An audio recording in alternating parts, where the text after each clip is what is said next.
Hello, I am making pancakes for the first time in my new skillet, adjusting my necklace. And yeah, I do it before. I should be doing it before I record anything. I don't care. Just did it right then.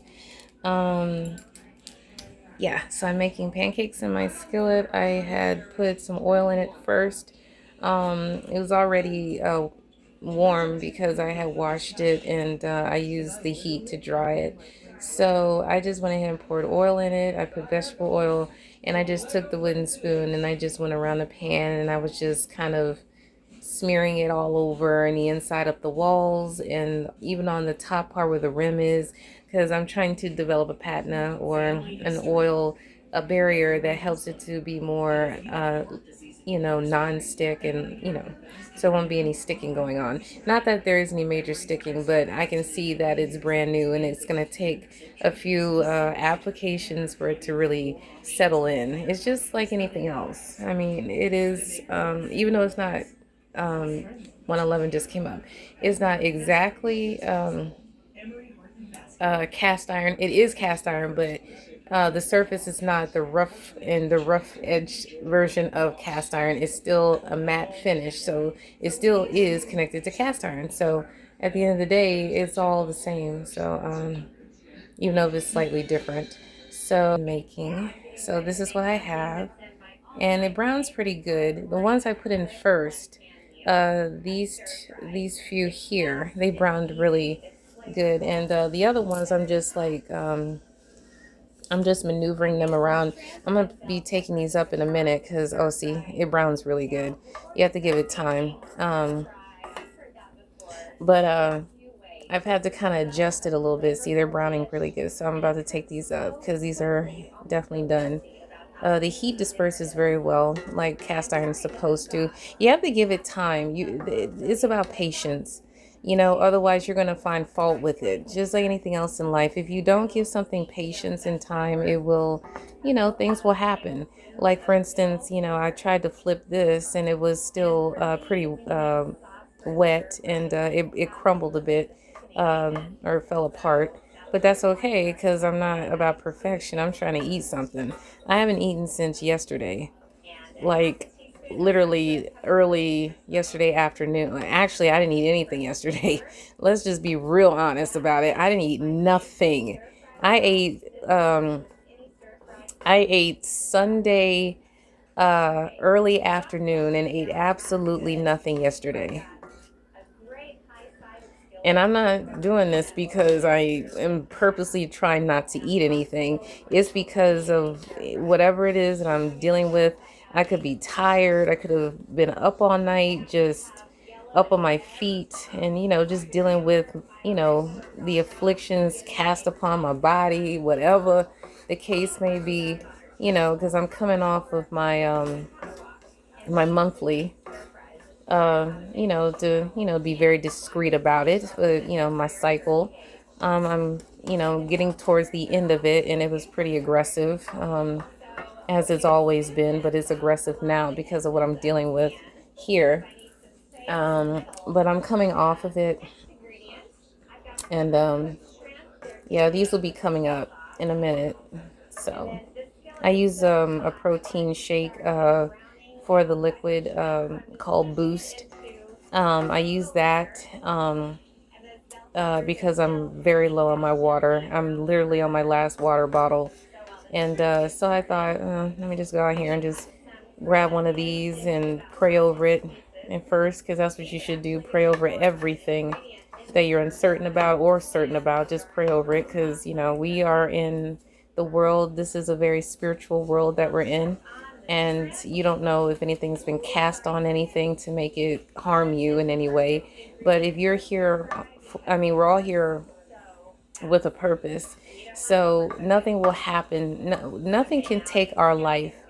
If the Lord, the greatest power that exists, gave us life, nothing can take life from us. Nothing. But you have to be fortified in the word. I mean, you have to be fortified in your knowing of this. You have to know that God is God and he is all powerful and he has you. You have to believe in that. That's the way, a lot of us are doing okay, even though despite everything around us, things are happening, that's what's important. You have to have an attitude of, I'm okay because God has me, and He does. He always did. But you have to believe in God to know that. You have to believe in Him, have faith in knowing that He's real. And so I'm about to take these up. I just wanted to show my first batch. This one, and this one were my first ones that I put in. And it was in the middle part and down here. Typically, heat seems to do very well in the middle because that's in the middle where the heat source is. And kind of like, well, this one was actually one of my first ones. It was kind of like in the middle, and it was here and here and here. And so that was it, really. All right, so I just wanted to, just show that. I'm gonna make another batch because I have some more batter, but it's not a lot left. I just wanted to go ahead and get. So thank you for your time. I did the usual ingredients. It's just I did 9 cups of white wheat flour, and I think I did like maybe 2 tablespoons of white cornmeal. Um, and I did baking powder, put a little baking soda. You don't have to put baking soda. It's not like I was baking a cake. I just went ahead and did it, and and then I added some butter.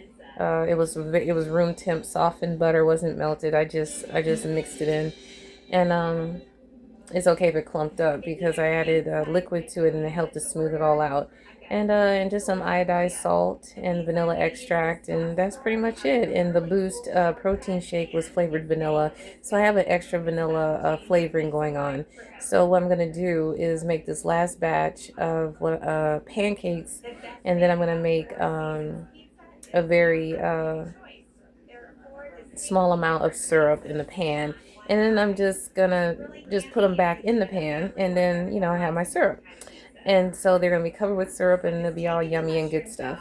So heat up that way. So that's my method. 1 pan pancakes with syrup. I don't have a saucepan, so I can't just make syrup in a separate pan, in a pot or whatever. I'm using 1 pan, which is fine because I've done this before, and I actually like it. I've made um, oven baked pancake before from a recipe from food.com.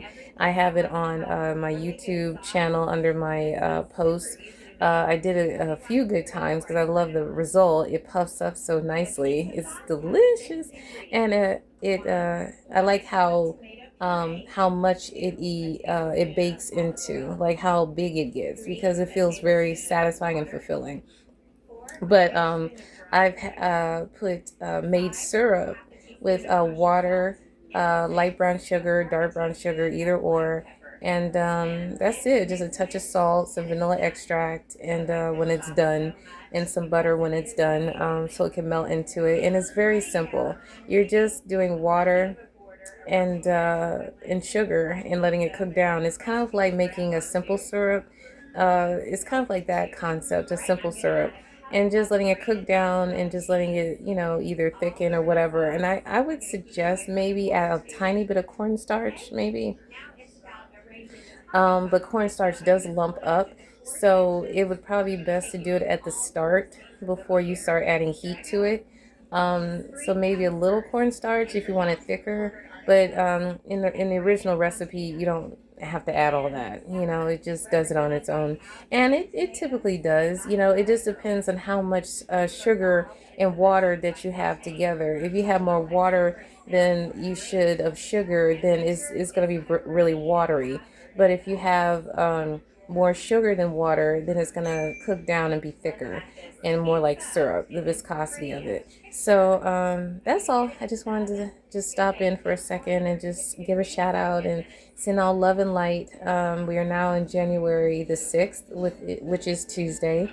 And I hope everyone had a good January the 5th, which was Monday, and 2026. So I will see you all again. I either will film it or I'll take pictures, either or. Much love. Bye.